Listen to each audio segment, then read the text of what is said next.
कहानी शिव का आशीर्वाद।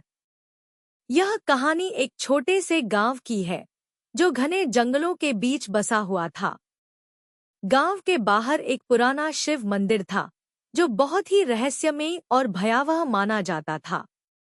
यह मंदिर वर्षों से अबैंडन था और लोग कहते थे कि वहां कोई चुड़ैल रहती है जो शिवलिंग के चारों ओर भटकती है।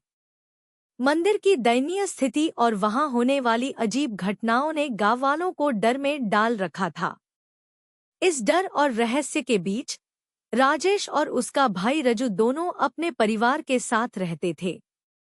राजेश की मां, जो एक अत्यंत श्रद्धालु शिव भक्त थी, ने उन्हें जीवन की सही दिशा दी थी।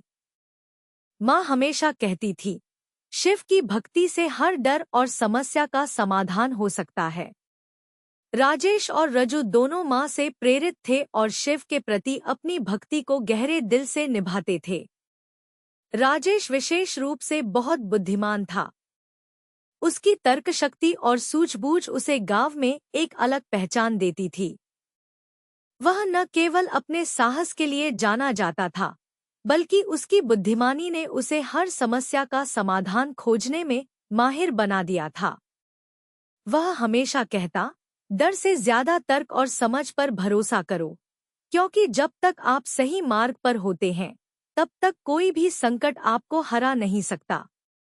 गांव में कुछ लोग राजेश से जलते थे। वे उसे देखते थे और सोचते थे कि वह उन्हें नजरअंदाज करता है। दरअसल राजेश कभी किसी के साथ दिखावा नहीं करता था। उसकी प्राथमिकता सिर्फ अपनी मां, भाई और शिव भक्ति थी। वह जानता था कि जीवन में वास्तविक शक्ति किसी चीज को दिखाने में नहीं, बल्कि उसे सच्चे दिल से जीने में होती है। मंदिर का रहस्य। एक दिन राजेश और रजू ने तय किया कि वे शिव मंदिर के रहस्य का पता लगाएंगे। दोनों भाई रात के समय, जब चारों ओर घना अंधेरा और सन्नाटा था, मंदिर की ओर बढ़े। जैसे ही वे मंदिर के गर्भगृह में पहुंचे, उन्हें किसी के हल्के कदमों की आवाज सुनाई दी। तभी एक डरावनी हंसी पूरे मंदिर में गूंज उठी। राजेश ने अपनी सूझबूझ से समझा कि यह कोई सामान्य घटना नहीं है। उसने रजू से कहा, यह सब कुछ ठीक नहीं है, हमें सतर्क रहना होगा। तभी एक सफेद लिबास में लिपटी छाया मूर्ति धीरे धीरे उनकी ओर बढ़ने लगी। उसकी लाल आंखें और बिखरे बाल देखकर रजू का दिल डर से कांपने लगा, लेकिन राजेश ने उसे शांत किया। राजेश ने अपने आप को संभालते हुए कहा, यह चुड़ैल नहीं, बल्कि एक पीड़ित आत्मा है। हमें उसे समझाना होगा ताकि वह शांत हो जाए। चुड़ैल की कहानी। राजेश और रजू ने अपनी पूरी हिम्मत जुटाकर चुड़ैल से उसकी कहानी पूछी। चुड़ैल ने कहा, मैं इस मंदिर की रक्षक थी। जब तक लोग इस मंदिर में पूजा करते थे, मैं खुश थी। लेकिन जब लोगों ने इसे छोड़ दिया और इसे अपवित्र किया, तो मेरा क्रोध बढ़ता गया। मैं उन्हें सजा देने का प्रण लिया।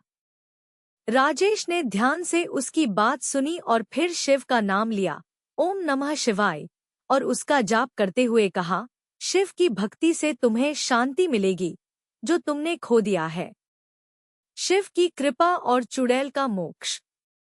राजेश का मंत्र जाप जैसे ही तेज हुआ, मंदिर में तेज रोशनी फूटी और ऐसा लगा जैसे भगवान शिव स्वयं प्रकट हो रहे हों।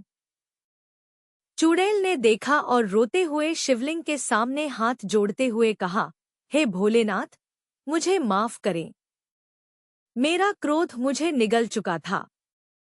आपने मुझे मोक्ष का मार्ग दिखाया।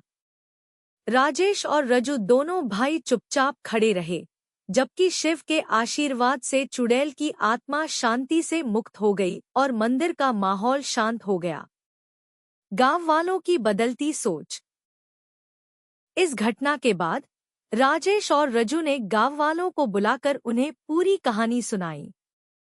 गांव वालों ने महसूस किया कि राजेश की बुद्धिमानी, उसकी शिव भक्ति और उसका साहस ही उस रहस्य को सुलझा पाने की कुंजी थी। उन्होंने मिलकर मंदिर का पुनर्निर्माण किया और वहां नियमित पूजा शुरू की। धीरे धीरे मंदिर का प्रभाव गांव के जीवन में सकारात्मक बदलाव लाने लगा। राजेश और रजू दोनों ने मिलकर यह प्रण लिया कि वे हर साल महाशिवरात्रि के दिन बड़े भंडारे का आयोजन करेंगे और भौजा की आत्मा की शांति के लिए प्रार्थना करेंगे। राजेश ने अपनी जिंदगी को शिव भक्ति और गांव के कल्याण में समर्पित कर दिया।